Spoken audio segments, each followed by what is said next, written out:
Ayo msaitine.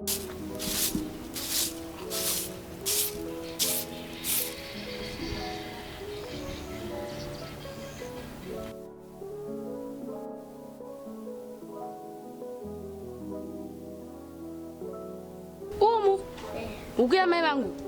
Yantasa ndoni dzakakwanei.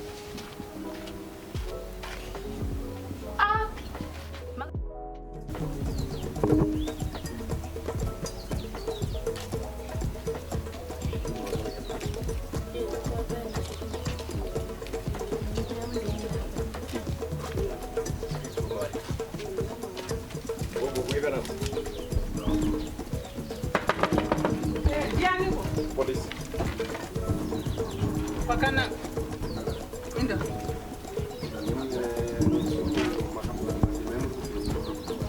Anuka pamba pamba. Amai Jilimba. Amuna kumbofa makadai.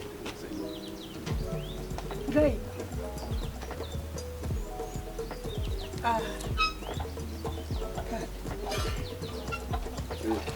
Tawenda.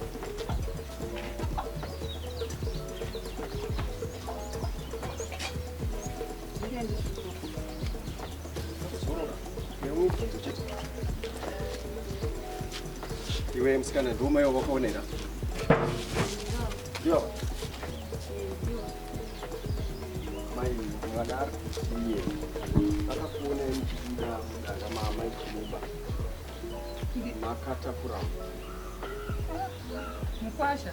Munoziva vanhu zvekugarisana vanhu avatomboda kuona munhu wakavakazvizarana. Havadi. Vanokutsvagira nyaya. Zvakadaro hazvo mai ndinofimba kuti hatigoni kupedza nyaya yedu pano. Tochiita kuti tinopedzera nyaya yedu kuofisi. Mune nhetemwa here? Sungai munhu. Inga ndakuudzai wani mukwasha kuti vari kundivengera imbengwi. Kuvengera imba kuti ndati makatora here huku ndoda yes no.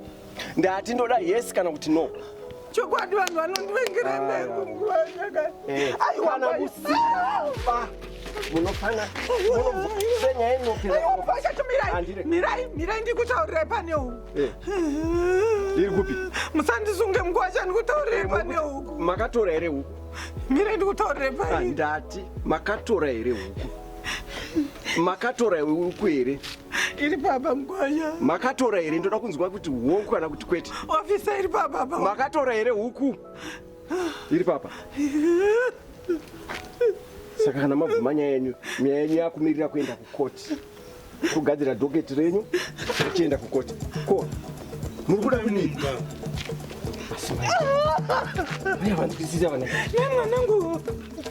Mwana.